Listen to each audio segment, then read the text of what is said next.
The final temptation we're given in Matthew's account says Satan took Jesus to the top of a very high mountain, showed him all of the kingdoms of the world, all their splendor, all their glory, all their beauty, showed him all the kingdoms of the world. Satan tells Jesus, says, if you will just bow down and worship me, I will give you all of this.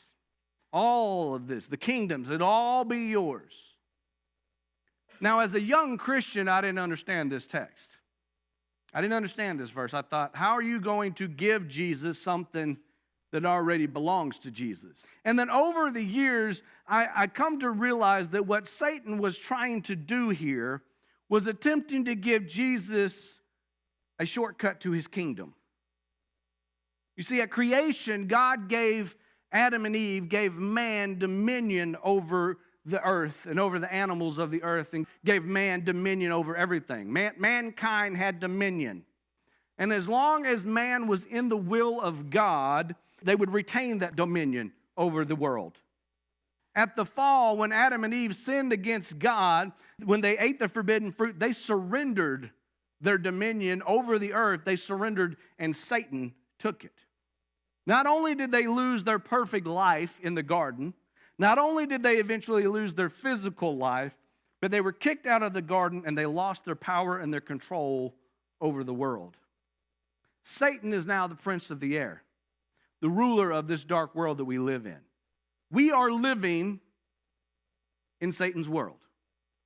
We don't like to think about that like that. And Jesus Christ came to conquer Satan and regain control of that kingdom of earth and the people of earth. And when he died on the cross, he redeemed not only mankind, he redeemed the earth. And when he returns, when he comes back, Jesus will take control of the kingdom of the earth and will sit on a literal throne and reign in Jerusalem for a literal 1,000 years as the king over all the earth. When Satan tempts Jesus with the kingdoms of the earth, he was offering Jesus a shortcut to that kingdom. Jesus came to the earth knowing that he also had to go to the cross. Jesus knew all of the suffering, all of the anguish, all of the heartache, all of the pain. He knew everything that he was going to have to go through in order to save mankind. And what Satan's trying to do is say, hey, I'll give you an out right now. You bow down and worship me right now. There's no cross. There's no flogging. There's no crown of thorns. There's no nails. There's no hardships. There's no agony. There's no pain. There's no nothing. Just bow down and worship me right now, and I will give you all the kingdoms of the world. And you don't have to go through anything. Pretty good deal, don't you think so, Jesus? Bow down and worship me, and I'll give it all back to you. It's all yours. You see, Satan knows, though, that the kingdom of earth will eventually belong to Jesus anyway. He knows he's been defeated. He knows that he's lost. He knows that Jesus is going to come back and take over and take control of the kingdom.